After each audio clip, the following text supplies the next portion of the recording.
Nah, saudara, siapa sih yang tak ingin ya punya foto atau video idolanya lagi manggung dengan kualitas tinggi? Nah, untuk bisa seperti itu kita tentu harus didukung oleh gadget yang mumpuni. Nah, kalau kita mau beli mungkin nggak ada budgetnya atau kita juga nggak punya untuk saat ini, jangan khawatir karena saat ini ada persewaan gadget untuk nonton konser.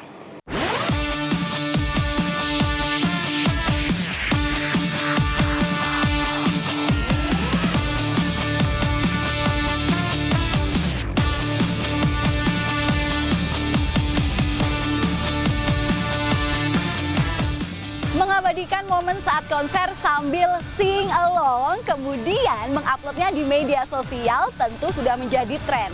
Tapi gimana kalau handphonenya masih jadul?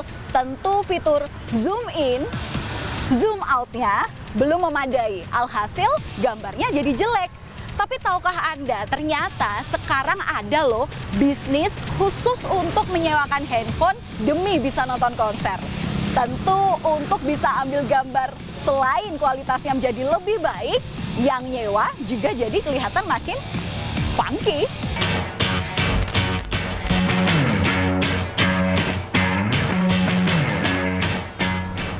Semakin banyaknya fans yang ingin memiliki dokumentasi foto dan video idolanya dengan kualitas maksimal, membuat Frankie, Michael, dan Giovanni yakin bisnis sewa ponsel yang mereka jalani bakal laku. Mereka memulai bisnis ini dari Februari 2023. Mencoba peruntungan membuka slot penyewaan handphone melalui akun Twitter @concertbuddyid. Siapa sangka, ternyata banyak yang mencari penyewaan ponsel. Memulai dengan 3 ponsel berkualitas zoom besar, kini mereka sudah punya 5 ponsel untuk disewakan. Mengingat barang yang disewakan tidak murah dan untuk mengurangi potensi penipuan, Frankie harus selektif terhadap calon penyewa. Ketiganya bahkan melakukan profiling terhadap calon penyewa lewat akun media sosial. Selain itu, calon penyewa diminta menunjukkan bukti pembelian tiket konser dan membayar deposit dan DP minimal 50% untuk mengisi slot sewa. Size-nya tuh kami punya tim yang memang dia sudah K-popers dari awal. Jadi dia tahu mana nih yang benar-benar dia K-popers atau tidak. Jadi kami minta Instagram orang yang mau nyewa, biasa Instagram, Twitter, KTP-nya. Sama kadang kami kalau misalnya dia tidak ada KTP, kami minta SIM-nya juga gitu. Nentuin harganya pertama kami lihat harga HP-nya sendiri gitu. Kami dapat harga HP ini berapa gitu. Kira-kira rata-rata HP ini kan kami ada tiket 4-5 unit gitu. Kira-kira rata-rata HP ini harganya berapa. Jadi kami biasanya estimasi kami itu 20-23 kali sewa harusnya sudah balik modal gitu. Nah, yang kedua kami nengok konsernya demand-nya setinggi apa gitu. Kalau misalnya demand-nya kayak SM Town yang gede-gede ini, kami biasa menaikkan harganya gitu. Jadi range harganya tuh bisa ada 400 sampai 800 ribu. Ya. Untuk memori yang lebih kecil harganya mungkin kami tarik 800 ribu. Kalau misalnya udah sedang 850. Sedang tuh ukurannya berapa? 256. Ya. Kalau Frankie berbisnis bersama ketiga temannya, bahkan sudah membentuk tim, berbeda dengan Isfarina yang gambling mencoba bisnis ini sendirian. HP yang sebelumnya ia beli untuk penggunaan pribadi, iseng disewakan demi bisa menambah pemasukan. Hanya 2 hari ia unggah penyewaan lewat media sosial, ada 10 orang yang bertanya soal sewa HP-nya.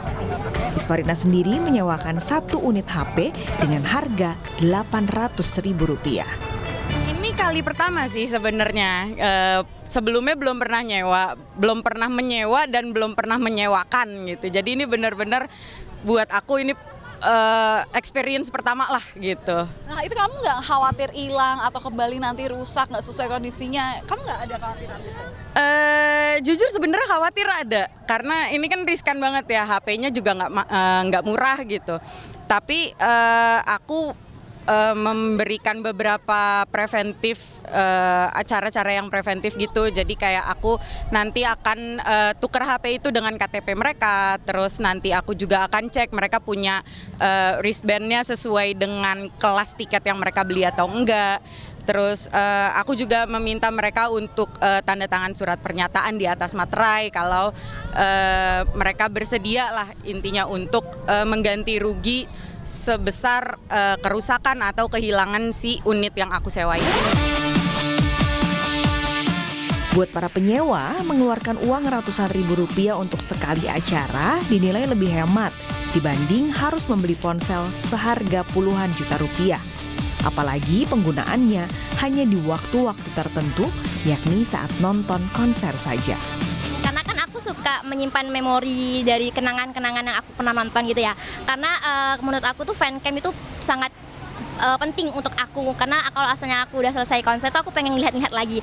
Nah, agar fancamnya itu bagus, itu aku butuh yang HP support banget kan tentunya. Dan aku pasti orang-orang udah tahu kan, untuk kelebihan dari Samsung ini udah sangat bagus banget gitu kan. Jadi aku juga butuh support untuk nge-fancamnya gitu, dan biar bias aku tuh lebih cakep gitu di HP aku Kak. Gitu. Nah, ini tuh berdasarkan pengalaman pribadi aku, kemarin sempat ikut konser Blackpink di GBK juga, dan aku pakai handphone aku sekarang. Nah, itu tuh kayak ngambil gambarnya itu kurang jelas gitu loh Kak, untuk ke main stage-nya gitu. Dan kayak kalau misalkan mau proper itu kan harus otomatis cari handphone yang emang bener-bener secara speknya itu lebih bagus ya, secara kameranya. Nah, kebetulan kalau untuk beli akunya belum mampu gitu, makanya aku sewa aja gitu. Walaupun agak pricey tapi at least menurut aku worth it sih segitu. Sewa handphone untuk mendapatkan kualitas fancam terbaik, why not? Jadi siapapun bisa untuk melakukan hal ini, tapi memang perlu ada yang diperhatikan, utamanya untuk mereka si penyedia jasa ataupun si penyewa, untuk saling cross check profile sama lain, menghindari kejahatan penipuan yang mungkin saja bisa terjadi kapan saja. Valentina Sitorus, Yanuar Ruslim, Kompas TV Jakarta. Ayo!